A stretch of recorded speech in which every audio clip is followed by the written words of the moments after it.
Altså for et nydelig vær der i dag. Masse fugleliv, hørt flaggspett, gulspurv. Fantastisk. Til tross for det så har påsken vært litt amputert for min del. Helt plutselig fant jeg ut at jeg hadde lyst til å løpe en slags halvmaraton på asfalt med terrengsko. Og det fikk jeg sy for. Det var min feil. Men nå begynner det å føles ok, og jeg klarer nå å håndtere en sekk med litt vekt i igjen, uten at det gjør vondt. Så det som er planen for i dag, det er rett og slett å benytte seg av nærmarka, få opp tarpen og bare nyte tilværelsen. For akkurat nå er friluftslivet et godt liv å leve.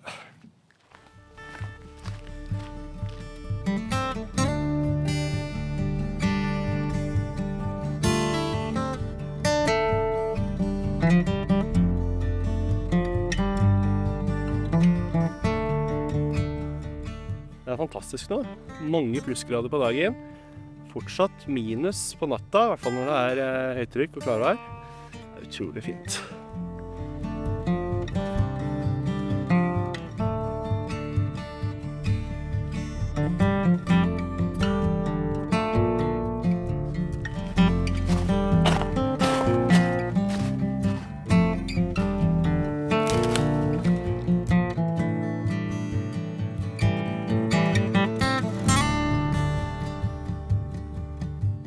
Jeg har kommet meg inn i litt tettere skog. Ser et tre her, og så ser jeg et tre over her. Så har jeg også fått med meg at det er en hel masse kvist her. Så får vi se da, om det blir litt kaffe, kanskje litt lunsj etter hvert. Altså selv om man skal på en sånn liten tur, bare på noen få timer, så blir det til at man tar med seg en litt større sekk allikevel.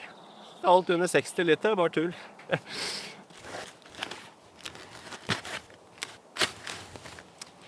Sekken med drar i, det er jo baksiden da, å være litt spontan. At man kommer ut i marka her, og så tar man en kikk i sekken, og så får man ta det man får. Jeg har med meg tarp. Så liten er den. Ganske sånn lightweight, 3 x 3 meter. Det er ingen grunn til å kjøre sånn high-tech, tung tarp som koster flesk. Det er Volglo, det, så er den finis. En annen fasilitet som jeg verdsetter kjempehøyt, det er en kvistbrenner. Den er laget av titan. Et nydelig supplement til friluftslivet. Lager et fantastisk bål på veldig lite brensel, sånn som dette her. Ta deg 5 minutter, fyll opp en bunt, og du kan kose deg med kaffen din mens du bare sitter og mater på. Og støtter jo ikke minst opp under sporløs ferdsel. For dette her, det lager ikke noe særlig spor i naturen. Her som jeg er nå da, hvor det er litt sånn myrterreng og fortsatt litt fuktig bakke. Helt gull. Det å sette opp tarp, det er alltid gøy.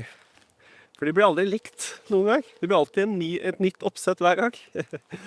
Her nå for eksempel, så var den her nå typ 45-50 cm for kort. Da måtte jeg ta strikken fra underlaget, og så bruke en stropp. Og du ser jo, det er jo hårfint. Så nå er det bare å rigge seg til. Og begynner til å lukte kaffe også. Det skal bli bra.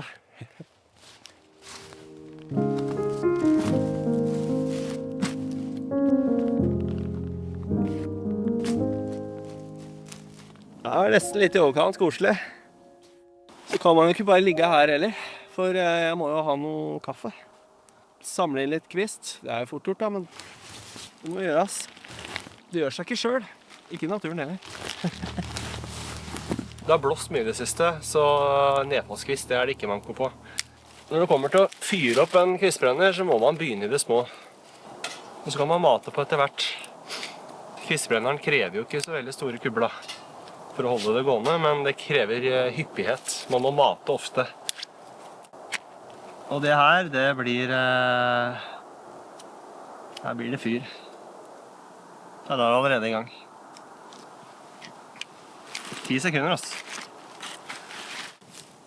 Så med en gang det kommer flammer i camp, da er friluftslivet komplett.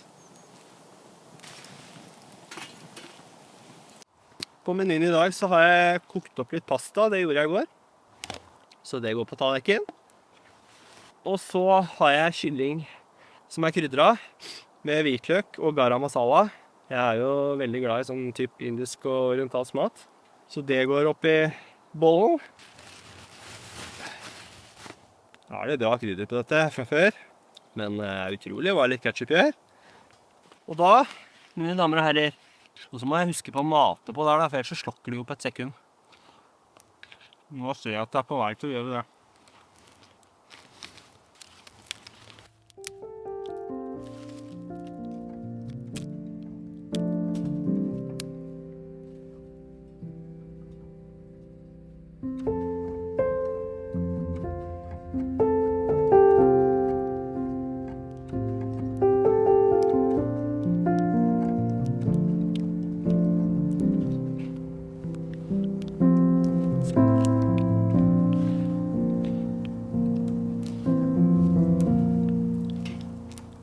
Det eneste fokuset her og nå, det å nytte. Ellers det ingen verdens bekymringer. Og det godt.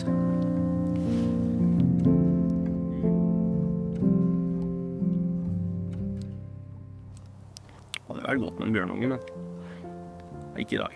Vi får spare det til en tur. En overnatting.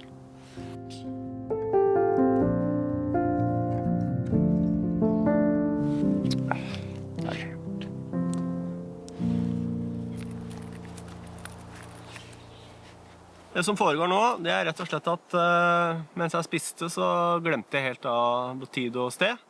Og da slukte jo selvfølgelig kvisbrenneren. Og ettersom den laget av titan, så den kald allerede. Noe som veldig praktisk når jeg skal gå videre nå. Så det jeg velger å gjøre da, det å montere topprenneren. Og så tar vi kaffen, koker vi kaffevannet hver.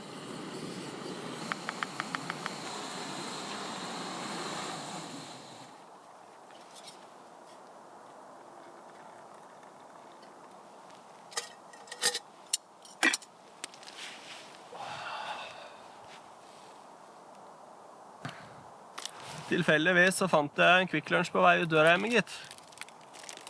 Skjønner ikke hvem som har kjøpt denne greiene her. Det fælt.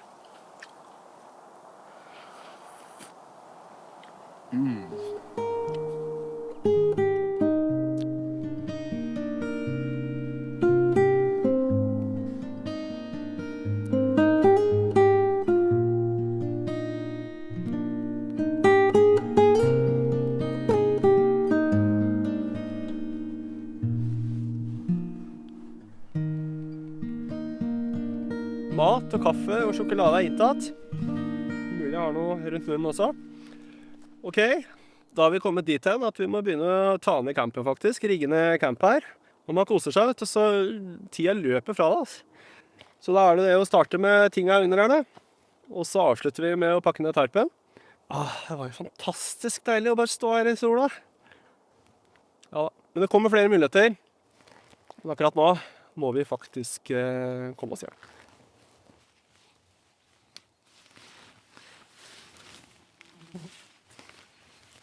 Det her jo en ganske tynn tarp, men han gjør jobben.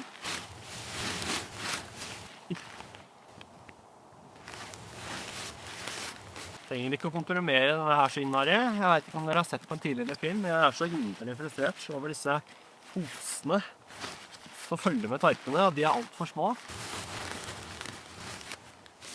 Her har vi en tarppose som romslig, og det sparer deg for litt små frustrasjoner.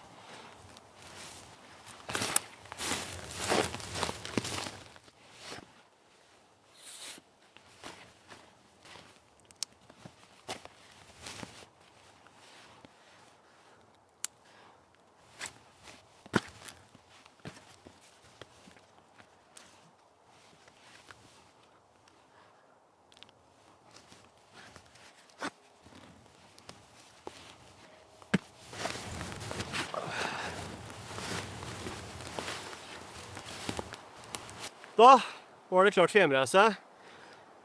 Alt ryddet opp. Ingen spor. Jeg har lagt inn det på kartet, da, sånn at det mulig for meg i hvert fall å komme hit på nytt.